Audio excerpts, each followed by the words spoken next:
Assalamualaikum warahmatullahi wabarakatuh. Good morning. How are you today?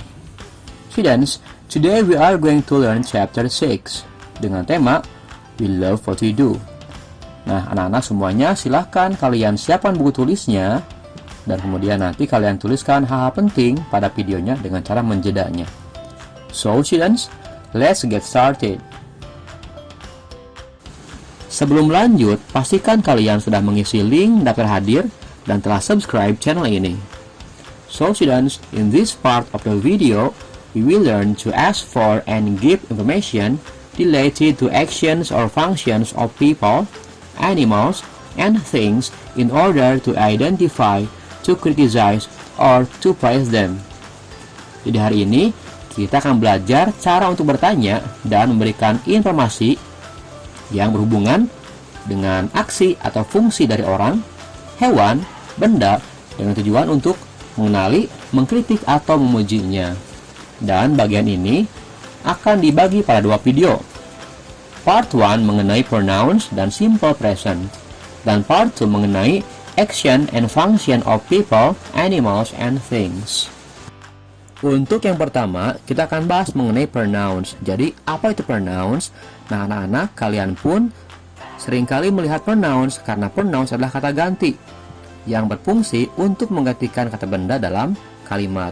Pronoun digunakan untuk menghindari pengulangan kata benda yang sama dalam percakapan atau penulisan. Misalnya nama orang, nama hewan, dan lain-lain.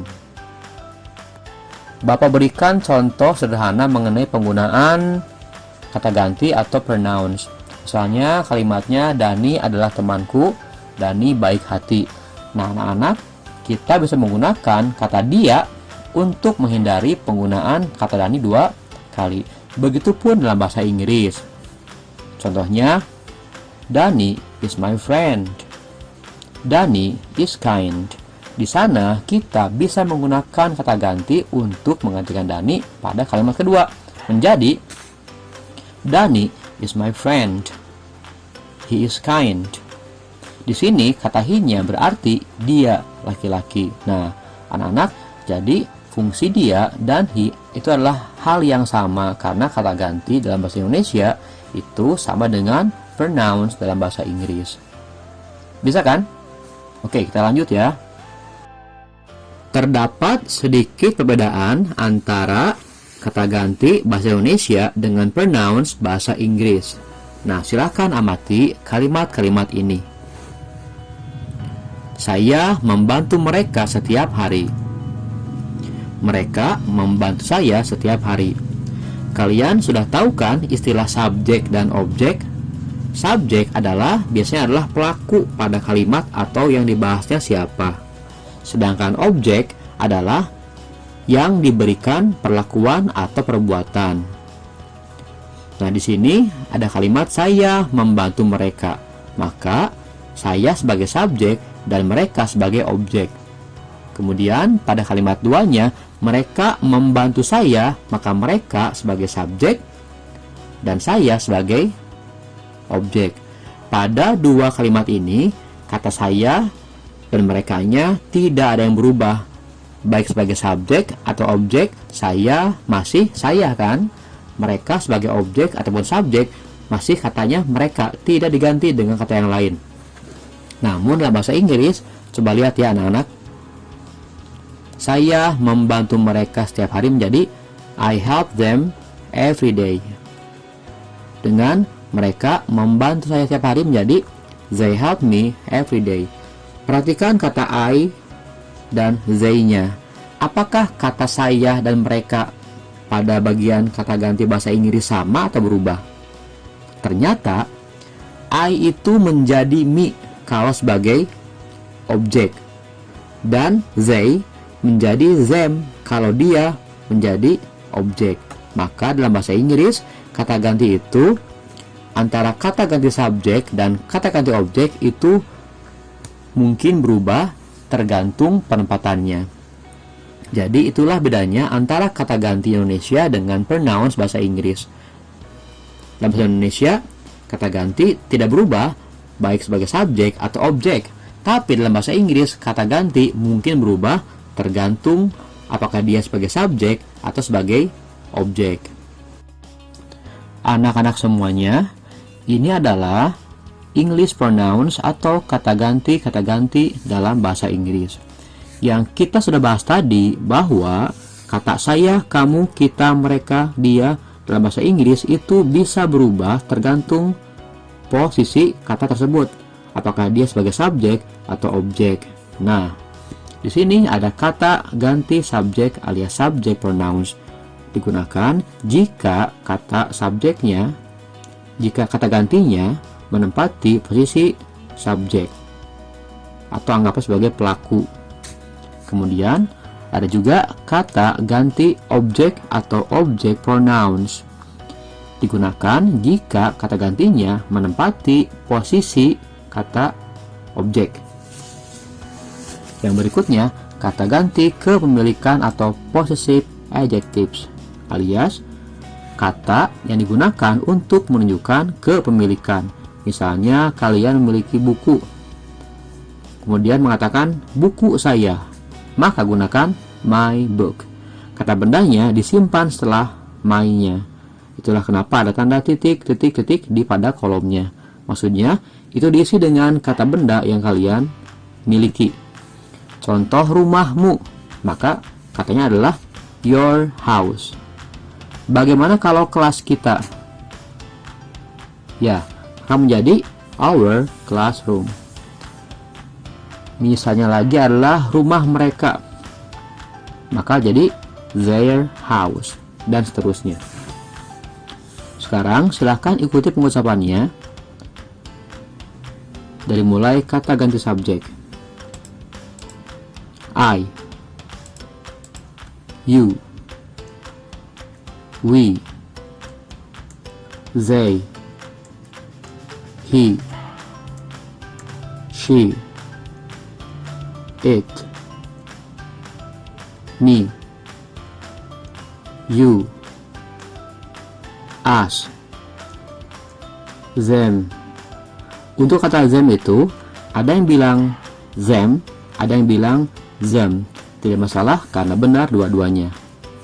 Jadi ada yang mengatakan them, ada yang mengatakan them, tidak masalah karena keduanya dianggap benar.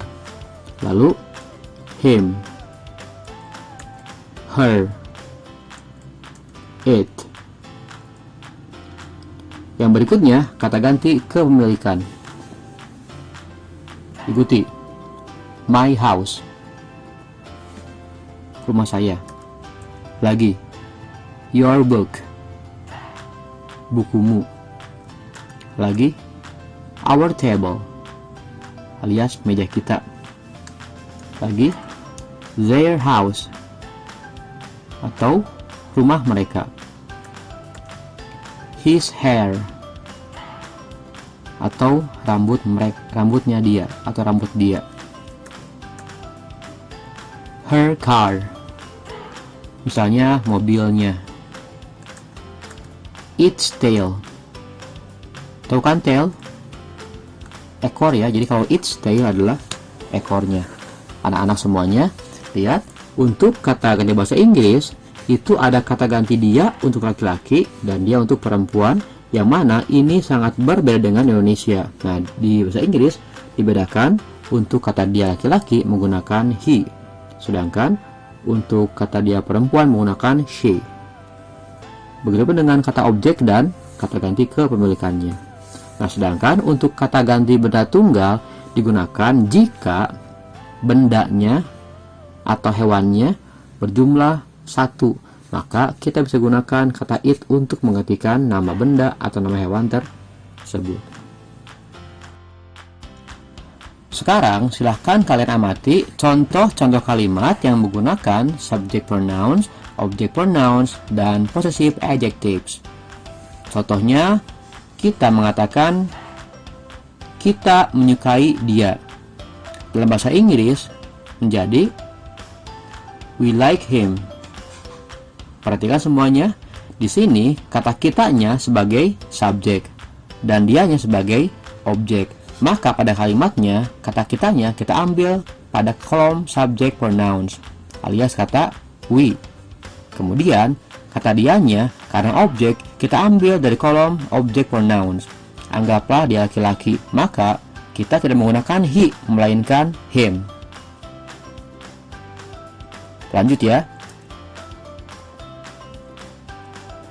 Berikutnya, bagaimana kalau kita mengatakan mereka mengunjungi kita?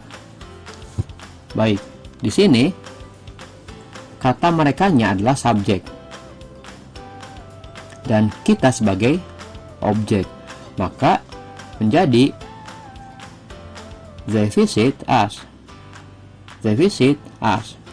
Kata they visit us itu adalah kata atau kalimat yang menggunakan kata ganti mereka sebagai subjek, yaitu they, dan kata kita sebagai objek alias us. Lanjut ya, lagi. Kita menyukai mereka. Karena kita sebagai subjek, maka kita menggunakan kata we. Dan karena merekanya adalah objek, kita menggunakan kata them. Kalimatnya, we like them. We like them.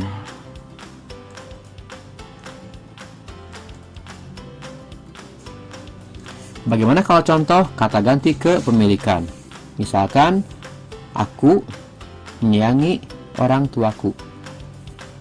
Di sini kata akunya adalah kata subjek, maka menjadi I kan? Nah, namun untuk kata ganti kepemilikan, dia tidak terpengaruh oleh posisi subjek atau objek, maka bentuknya masih my parents. Karena begini, contoh yang kedua, kita balikan subjeknya menjadi orang tuaku menyayangiku. Nah, kata orang tuaku masih berbentuk my parents, tidak berubah menjadi I parents ya. Jadi untuk kata ganti kepemilikan, mau dia disimpan sebagai subjek ataupun objek, dia tidak berubah. Jadi kata my parents, my book, your house, your table, your cat, itu mau di depan atau di belakang, mau sebagai subjek atau objek, dia tidak mengalami perubahan.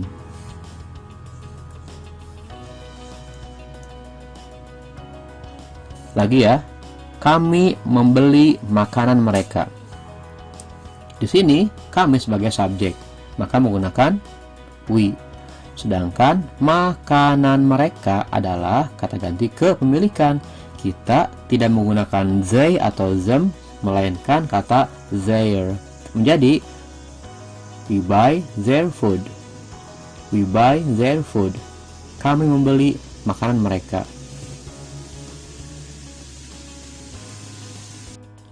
Anak-anak, materi berikutnya adalah mengenai simple present tense. Minggu lalu, kita sudah belajar membuat kalimat simple present tense yang menggunakan to be, yaitu jika subjeknya langsung bertemu dengan kata sifat, atau kata benda, atau keterangan tempat. Nah, sekarang kita akan membahas simple present tense yang tidak menggunakan to be, dikarenakan tidak langsung bertemu dengan kata sifat, kata benda, atau keterangan tempat. Di sini, kalimatnya akan menggunakan langsung subjek dengan kata kerja. Kalimat-kalimat yang kalian tadi lihat pada contoh kalimat kata ganti itu semuanya langsung menggunakan kata kerja. Maka tadi tidak ada yang menggunakan to be kan? Nah, baik. Untuk lebih jelas lagi, silahkan amati kalimat-kalimat yang akan Didi sampaikan.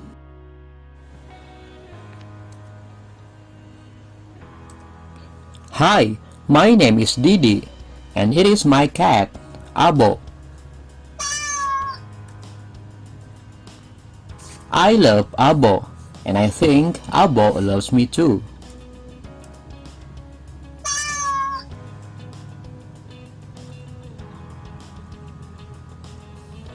I feed Abo every day. Abo eats fish and chicken every day.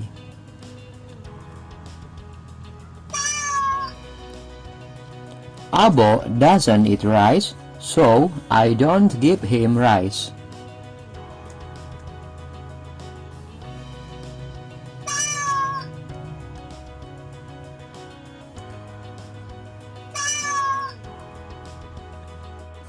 Perhatikan kalimat-kalimat yang tadi disampaikan. Ada kalimat I love Abo atau aku menyayangi Abo. Kemudian ada kalimat I feed Abo every day. Aku memberi makan Abo setiap hari. Ada kalimat lagi I don't give him rice. Aku tidak memberinya nasi. Lalu ada kalimat Abo loves me too. Abo juga menyayangiku. Ada kalimat Abo eats fish and chicken every day. Abo makan ikan dan daging ayam setiap hari. Dan juga Abo doesn't eat rice. Abo tidak makan nasi. Nah, anak-anak lihat, semua kalimat ini tidak ada yang menggunakan to be kan? Dikarenakan apa? Dikarenakan subjeknya I, kemudian Abo tidak langsung bertemu dengan kata sifat, kata benda, ataupun keterangan tempat.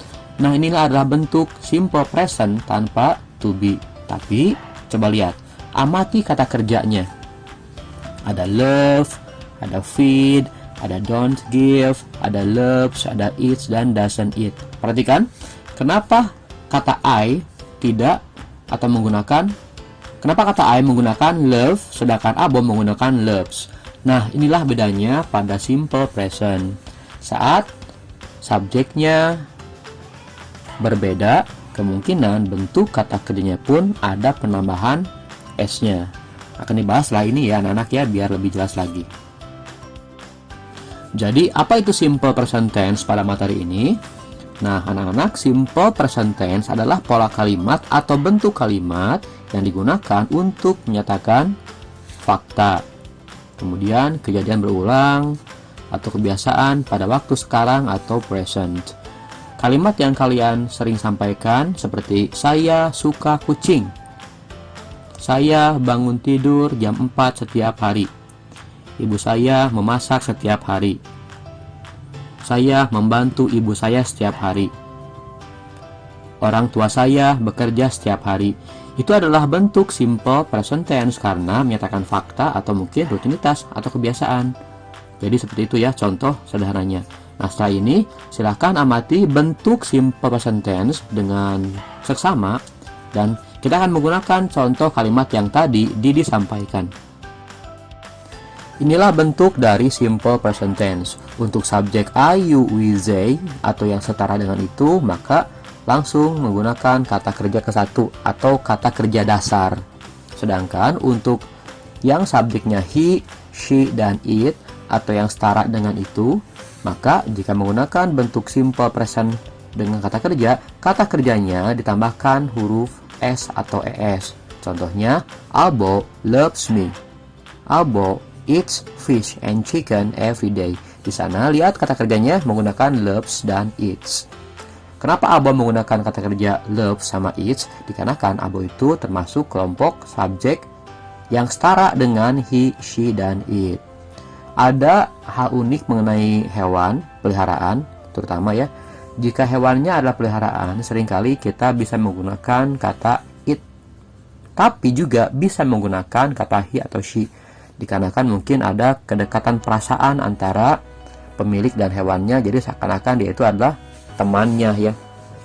Nah, jadi untuk kata kerja yang menggunakan subjek he, she, it atau yang setara dengan itu, maka subjeknya ditambah dengan kata kerja menggunakan S. Sedangkan untuk I, you, we, they itu tidak ya anak-anak ya. Contoh lainnya nih ya, kalau misalnya dengan subjek saya dan Rani misalnya, Rani and I. Rani and I itu sama dengan we. Maka contoh saya dan Rani misalnya bermain bola setiap hari misalkan ya. Nah, apa kalimatnya? Rani and I play football every day. Tidak menggunakan S dikarenakan sama dengan we kan. Saya dan Rani sama dengan kami atau kita. Bagaimana kalau subjeknya Rina and Rani? Misalnya Rina and Rani study every day. Rina dan Rani belajar setiap hari. Kok tidak pakai S? Dikarenakan Rina dan Rani itu kan dua orang, maka sama dengan they. Nah, di bagian bawah, seandainya kita pakai Rani saja, contoh Rani belajar setiap hari. Nah, maka Rani studies every day. Kita lanjut ya. Contoh lainnya, I live in Garut. I study every day. Amati kata kerjanya, tidak menggunakan S dan tidak menggunakan to be. Lalu, Sunny lives in Garut. She studies every day. Lihat, Sunny lives. Ini kan Sunny sama dengan she kan, maka menggunakan bentuk kata kerja menggunakan S. Kemudian, she studies every day. Ini jelas ya, dikarenakan subjeknya she, maka kata kerjanya menggunakan kata kerja pakai S. Berikut adalah contoh bentuk kalimat negatif. Bagaimana kita membuat bentuk negatif untuk simple present? Di sini, dikarenakan kita tidak menggunakan to be, maka kata kerja bantunya menggunakan kata do dan kata does. Jadi untuk bentuk kalimat simple present yang menggunakan kata kerja, kita tidak menggunakan to be sebagai kata kerja bantunya, melainkan kita menggunakan kata do atau does. Misalnya, tadi pada kalimat yang Abo sampaikan, kalimat yang Didi sampaikan mengenai Abo, dia bilang, saya tidak memberinya nasi. Didi tidak memberikan Abo nasi kan, maka dia bilang, saya tidak memberinya nasi, alias I don't give him rice. Lihat, boleh menggunakan do not atau disingkat I don't dengan arti saya tidak memberinya nasi. Dan kemudian tadi ada kalimat Abo tidak makan nasi. Kalimatnya Abo doesn't eat rice. Nah, ini kalimatnya menggunakan doesn't dikarenakan Abo itu kan salah satu kata benda yang setara dengan he, she, dan it. Karena subjeknya Abo, maka kita menggunakan kata doesn't atau does not. Jadi pilihannya boleh does not, boleh doesn't anak-anak ya, untuk mengatakan kalimat negatif atau mengatakan tidak. Contoh lain untuk kalimat negatif pada bentuk simple present misalnya, I don't sleep in the morning. I don't sleep in the morning. Saya tidak tidur pada pagi hari. Kalian boleh menggunakan don't atau do not, tidak masalah ya anak-anak ya. Yang berikutnya, bagaimana kalau untuk yang contoh subjek he, she, it atau yang setara dengan itu? Misalkan, my father doesn't work every Sunday. My father doesn't work every Sunday. Kalimatnya bisa menggunakan doesn't atau does not, ya sama saja. Namun lihat, kata kerjanya sudah lagi tidak menggunakan S ya untuk bentuk kalimat negatifnya. Yang berikutnya, bagaimana bila kita ingin membuat bentuk kalimat tanya pada simple present yang menggunakan kata kerja? Nah, anak-anak, dalam bahasa Inggris, semua bentuk kalimat tanya yes no question atau kalimat yang jawabannya hanya ya atau tidak, itu bentuk kalimatnya semua sama. Kita tinggal memindahkan kata kerja bantunya ke depan kalimat. Untuk bentuk kalimat simple present tense, kata kerja bantunya adalah do atau does. Maka kita tinggal pindahkan do atau does-nya pada awal kalimat. Kenapa kita tidak menggunakan to be? Dikarenakan ini adalah bentuk kalimat yang menggunakan kata kerja, bukan kata sifat, kata benda, atau keterangan tempat yang dibahas pada minggu lalu. Nah, di sini contoh kalimatnya misalnya, apakah kamu belajar setiap hari dengan apakah Tiara memasak setiap pagi? Nah, kita tinggal pindahkan do atau does-nya ke awal kalimat menjadi do you study every day? Do you study every day? Do you study every day? Do-nya simpan di awal kalimat. Maka jawabannya mungkin yes I do atau no I don't. Nah, kemudian apakah Tiara memasak setiap pagi? Apakah Tiara memasak setiap pagi? Kalimatnya menjadi does Tiara cook every morning? Does Tiara cook every morning? Does Tiara cook every morning? Nah, itu kalimatnya menggunakan does dikarenakan Tiara sama dengan she kan, maka menggunakan does. Dan lihat, kata cook-nya tidak menggunakan S. Jadi pada bentuk kalimat tanya dan negatif, bentuk kata kerja menggunakan S-nya sudah tidak digunakan lagi. So students, what have we learned? Apa yang sudah kita pelajari? Nah, tadi kita sudah membahas mengenai pronouns atau kata ganti. Ada subject pronouns atau kata ganti subjek ada object pronouns, ada kata ganti objek, dan possessive adjectives atau kata ganti kepemilikan. Kemudian poin 2-nya adalah mengenai simple present tense yang tidak menggunakan to be. Nah, kalian silahkan jika ada yang terlewat atau kurang paham, silahkan kalian ulang videonya, dan kemudian jangan lupa kalian buatkan rangkuman atau tulisan pada buku tulis kalian dengan cara menjeda videonya. So students, that's all for today. Thank you for watching, and don't forget to keep practicing at your house. If you still have question, you can ask me on WhatsApp or Google Classroom. See you later. Wassalamualaikum warahmatullahi wabarakatuh.